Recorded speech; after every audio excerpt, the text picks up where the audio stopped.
Hey guys, today we step into a world that reeks, literally, of fish. Briny, oily, pungent fish stacked in barrels, dragged across continents, worshipped, cursed, and eaten for breakfast, lunch, and probably something resembling dinner. We are diving into the surprisingly epic tale of salted herring, the original medieval fast food. Spoiler alert, you probably won't survive the smell, let alone the sodium content. So, before you get comfortable, take a moment to like the video and subscribe, but only if you genuinely enjoy what I do here. You smell it before you see it, sharp, sour, almost metallic. Like the ocean had a hangover and tried to pickle itself. You push through the morning crowd of a coastal market, where seagulls scream from every beam and barefoot fishwives shout prices over the clatter of iron hooks and salt-caked barrels. A man in a grimy wool hood gestures for you to come closer. He yanks open the lid of a large wooden cask, and there it is, a heap of stiff, glistening herring, curled and packed in layers of crystalline salt. Steam rises from the barrel even though it is cold out. Welcome to breakfast. You reach in with a trembling hand and pull one out. It is leathery and glistening, its silver sheen dulled by brine and time. You bite. It is chewy, salty, like chewing on the sea itself. But somehow, you are still going. This is not just fish, it is power. Salted herring feeds armies, fattens merchant coffers, and keeps monasteries alive through long, meatless winters. Across northern Europe, from Bruges to Bergen, salted herring is everywhere. Why? Because it keeps. In a world without refrigerators, that is as close to magic as it gets. One mainstream historical fact everyone agrees on: by the 13th century, herring was one of the most important trade goods in Europe, second only to grain. It was not fancy, but it was portable, cheap, and calorie-dense. Peasants loved it because it was food. Nobles tolerated it because it was Lent. Merchants adored it because it turned into money.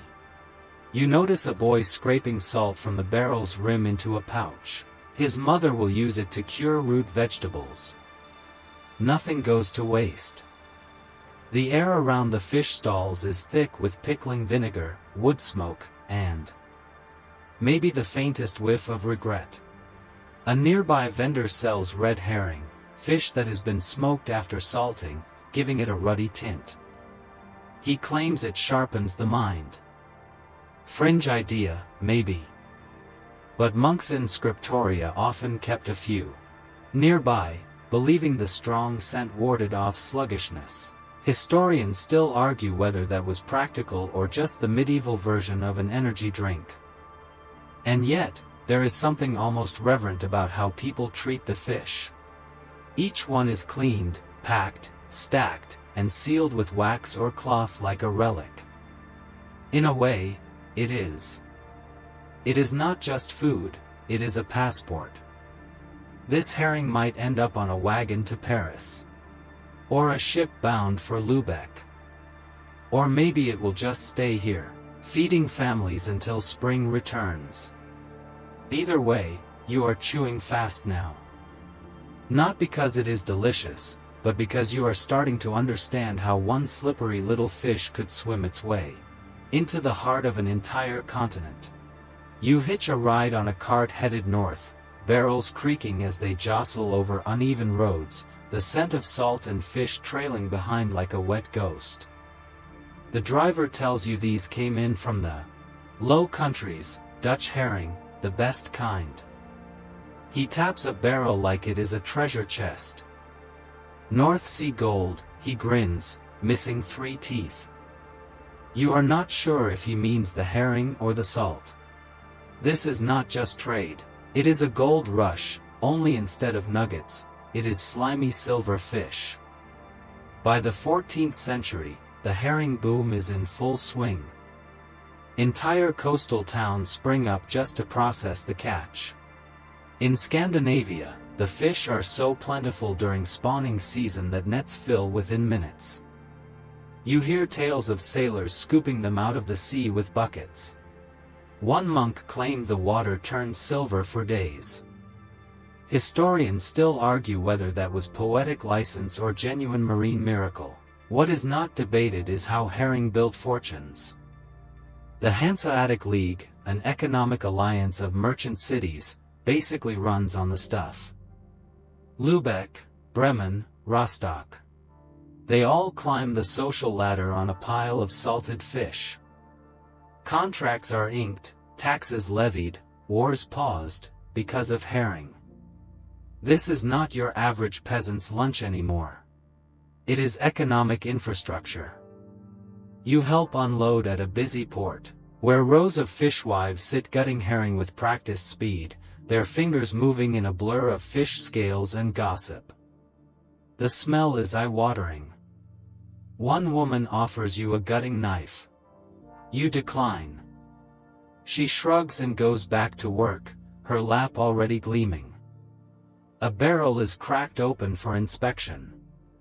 Inside, each fish is packed head to tail like puzzle pieces.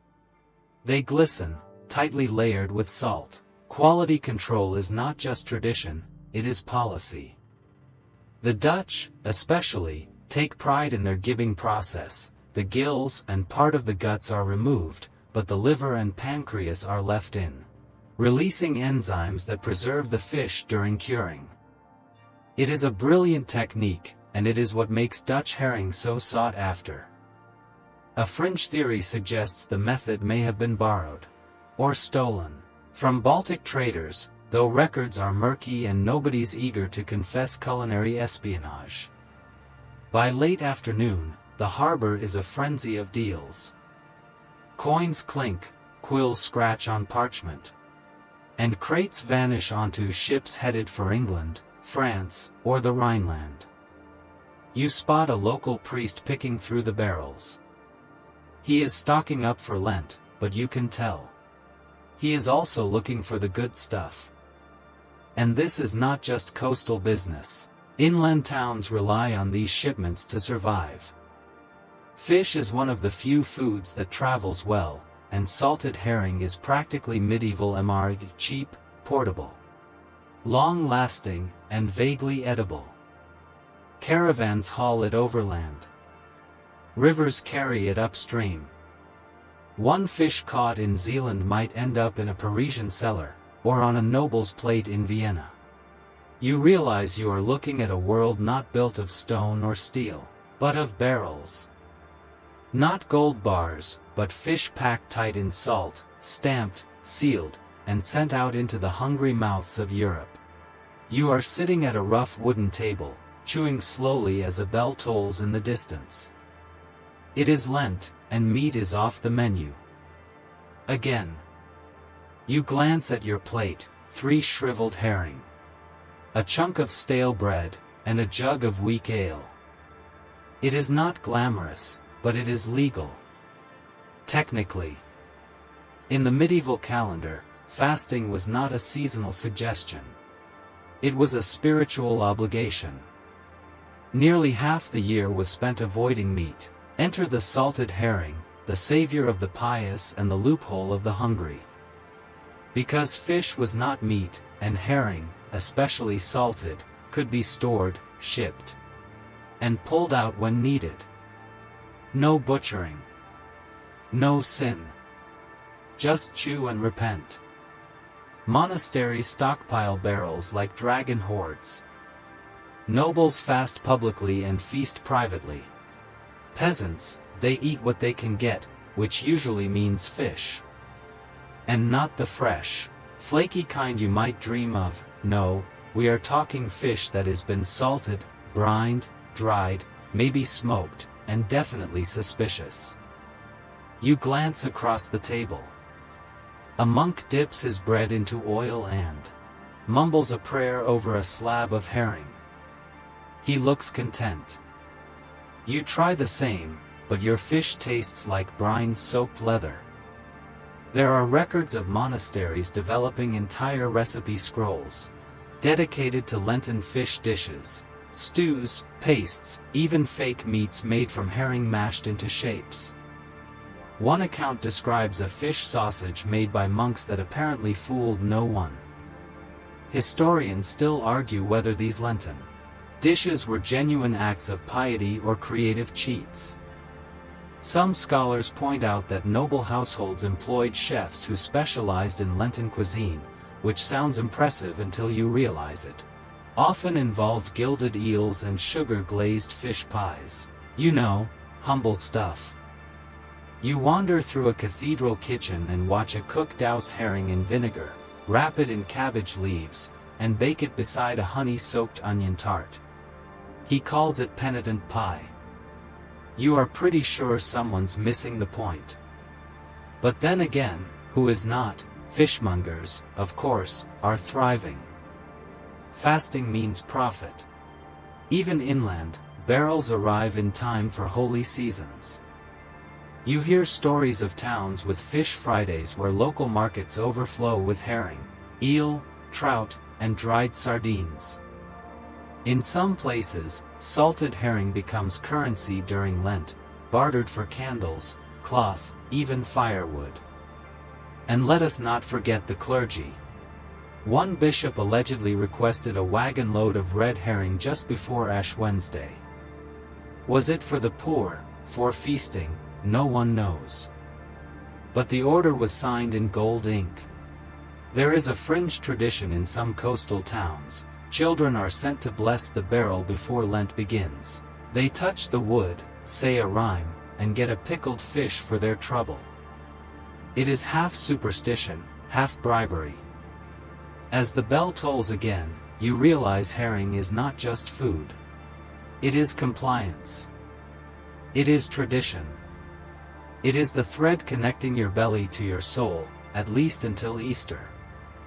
And as you wipe salt from your lips and push your plate away, you realize something weird. You are not dreading tomorrow's meal. It will be fish again. But maybe that is not so bad. You are riding in the back of a wagon now, bumping along a rutted road through damp woodland. Your knees are jammed against barrels, 20 of them, filled with salted herring and marked for trade. You have been hired as cargo protection, which sounds noble until you realize your real job is to keep curious fingers and noses away from the goods. Salted herring is valuable, but not always trustworthy. A faint sour odor drifts up from one of the barrels. The merchant frowns. That one's turned, he mutters. He pulls out a stick of wax and reseals the top. Problem solved. At least until the buyer opens it. Welcome to the briny world of medieval food fraud. Traders tamper with brine levels. They swap out high-quality Dutch fish for cheaper Baltic stock. Some even sell barrels filled halfway with stones or spoiled fish, covered by a few perfect layers on top. Historians still argue whether this kind of trickery was rare criminal behavior, or just standard operating procedure. In port cities, local authorities inspect incoming shipments, cracking open barrels to sniff, poke, and sometimes taste. A single rotten batch can start a brawl, or worse, a trade ban. One chronicled case from Bruges describes a riot breaking out after a ship unloaded sour herring during Lent. People were hungry and holy. Bad combination. Meanwhile, rivalries heat up. The Hanseatic League tries to control quality through standardization, but merchants sneak around it. English traders slap fake seals on barrels. French port inspectors demand bribes. The Dutch, they hire lawyers. And sometimes pirates. Salted herring is not just cargo. It is a weapon. During the 100 Years' War, English and French armies both relied on preserved fish for their troops. One French raid famously captured an entire English convoy of herring bound for Lent provisioning. It became known as the Battle of the Herrings. Yes, really. Arrows flew. Barrels burst. The fields stank for days. You pass through a market town where the fish stalls are lively, too lively. A vendor is loudly claiming his herring are fresh from the North Sea. You recognize the barrel brand. Those fish came from inland stockpiles, and they are at least a month old. You say nothing. Everyone's got to make a living. Fringe beliefs swirl too. Some say sour herring causes madness. Others swear it is an aphrodisiac if soaked in ale. One traveling friar claims he saw a barrel of cursed fish that whispered sins to those who ate it. Likely a bad batch, but it made for a memorable sermon. You camp with the merchant and his guards that night, the barrels stacked in a circle like a fishy fortress. He admits he sometimes mixes loads, half high quality, half passable. It is not cheating, he says, it is adjusting expectations. You nod, chewing your dinner of cold, slightly oily fish, and wonder how much your expectations have been adjusted this week. As the fire burns low and the air thickens with salt and smoke, you realize that in this world, every barrel is a gamble. But then again, so is every meal. You are back on foot, walking the narrow alleys of a bustling city, and the smell hits you again, familiar now, almost comforting. Somewhere nearby, salted herring is being fried over coals. You follow your nose and find a street cart manned by a boy no older than 10, flipping fish on a greased iron plate. His apron is stained, his fingers blistered. But the line of customers speaks for itself. You join the queue. It moves fast. Salted herring is not fancy, it is food that hustles.